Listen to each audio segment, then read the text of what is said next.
पिताजी जल्दी चलिए, वरना मैं आज स्कूल में देरी से पहुंचूंगा। मेरी टीचर बहुत गुस्सा करती है। हाँ हाँ बेटा, अभी चलते हैं, बस 2 मिनट रुको। तभी रमेश की पत्नी कमरे से बाहर आती है और रमेश से कहती है, सुनिए जी, आज शाम को आप ऑफिस से जरा जल्दी घर आ जाइएगा। याद है ना, आज आपको मुझे शॉपिंग कराने के लिए लेकर जाना है। अरे भाग्यवान, इस महीने हाथ जरा तंग है। मेरी मानो तो शॉपिंग का विचार कुछ दिनों के लिए अपने दिमाग से निकाल ही दो। मैं तुम्हें अगले महीने पक्का शॉपिंग कराने ले जाऊंगा। अभी मुझे चलना चाहिए, वरना राजू को स्कूल पहुंचने में देर हो जाएगी। देखिए जी, अब आपके ये बहाने पुराने हो चुके हैं। मैं कुछ नहीं जानती। आज शाम को मुझे शॉपिंग करने जाना है, मतलब जाना है। आगे आपकी मर्जी। अच्छा ठीक है भाग्यवान, अब तुम पूरा घर सर पर मत उठाओ, मैं कुछ करता हूँ। इतना कहकर रमेश अपने बेटे राजू को लेकर वहां से चला जाता है। घर से निकलने के लिए रमेश जैसे ही अपनी मोटरसाइकिल शुरू करता है, तभी उसकी माँ उसे आवाज देकर कहती है, अरे रमेश, आज शाम को मुझे कुछ पैसे दे देना। याद है ना, मैंने तुझसे कहा था कि मुझे मंदिर में चढ़ावा चढ़ाना है। अरे माँ, मेरी तनख्वाह आने में अभी 10 दिन बचे हैं। अभी मेरे पास बिल्कुल पैसे नहीं है। हाँ, मेरी तनख्वाह मिलते ही मैं तुम्हें पैसे दे दूंगा। रमेश की माँ चिढ़कर कहती हैं, अरे तेरा दिमाग तो खराब नहीं हो गया? मैंने तेरे भरोसे मंदिर के पुजारी जी से वादा कर दिया है और तू कह रहा है कि पैसे नहीं है। अब मैं पुजारी जी को क्या जवाब दूंगी? तुझे तो मेरी इज्जत की भी कुछ परवाह नहीं है। अच्छा ठीक है माँ, अब तुम गुस्सा मत करो, मैं शाम तक कुछ इंतजाम करता हूँ। इतना कहकर रमेश वहां से चला जाता है। फिर दोपहर को जब रमेश अपने दफ्तर में बैठा होता है, तब उसे अपनी पत्नी और माँ की बातें याद आती हैं। रमेश अपने दफ्तर के एक साथी मोहन से कुछ रुपए उधार मांगता है। अरे भाई मोहन, मेरा एक छोटा सा काम कर दो, मुझे कुछ रुपयों की सख्त जरूरत है। मुझे कुछ दिनों के लिए क्या तुम रुपए उधार दे सकते हो? अरे रमेश भाई, मैं तुम्हें पैसे उधार तो दे सकता हूँ, लेकिन मुझे वक्त पर पैसे लौटा देना। वैसे भी मेरा मानना है कि दोस्ती यारी में कभी पैसों का व्यवहार नहीं करना चाहिए।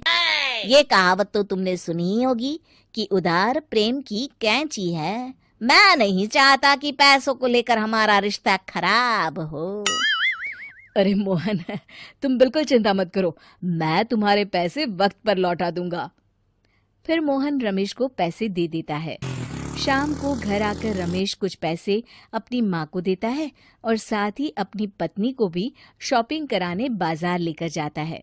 रमेश की पत्नी और उसकी माँ का स्वभाव जरूरत से ज्यादा खर्चीला होने के कारण दोनों हमेशा बेवजह पैसे खर्च करती हैं।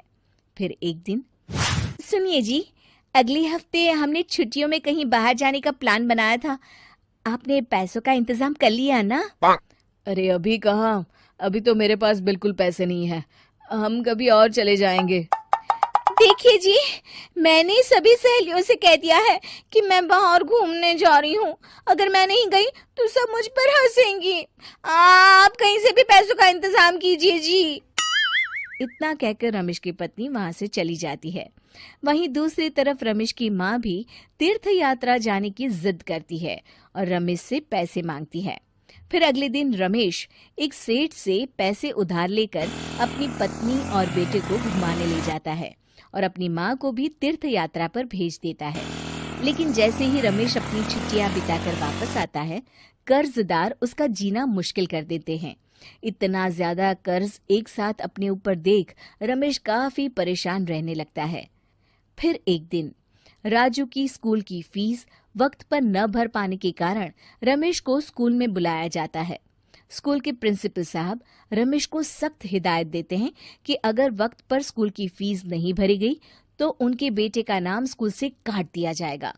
अपने बेटे की स्कूल की फीस भरने के लिए रमेश अपने दोस्त गिरधारी से कुछ पैसे उधार ले लेता है और स्कूल की फीस भर देता है।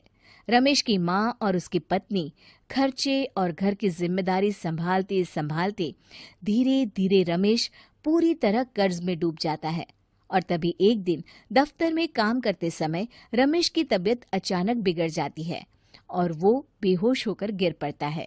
उसे जल्दी से पास के एक अस्पताल में भर्ती कराया जाता है। रमेश के घर वालों को ये बात पता चल जाती है तो वे सभी अस्पताल पहुंचते हैं।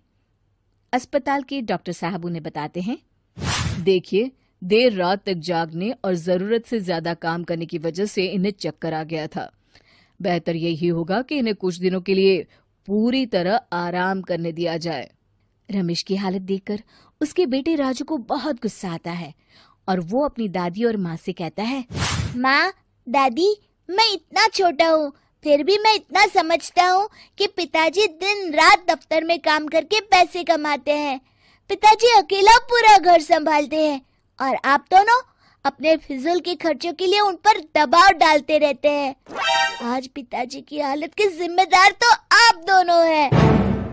राजू की समझदारी भरी बातें सुनकर रमेश की माँ और पत्नी को अपनी गलती का एहसास होता है और दोनों की आंखों में आंसू आ जाते हैं। फिर कुछ दिनों के बाद रमेश की तबीयत एकदम अच्छी हो जाती है और वो पहले की तरह अपने काम पर जाने लगता है। रमेश की माँ और पत्नी अब उसे किसी प्रकार की कोई तकलीफ नहीं देते और ना ही उससे किसी चीज की मांग करते हैं। फिर देखते ही देखते रमेश अपने कर्ज के सारे पैसे चुका देता है। उसकी जिंदगी पहले की तरह अच्छी हो जाती है और वो अपने परिवार के साथ खुशी खुशी रहने लगता है। शिक्षा, हमारे रिश्ते एक तराजू की तरह होते हैं जिसकी दोनों ओर जिम्मेदारी और समझदारी का वजन बराबर होना चाहिए।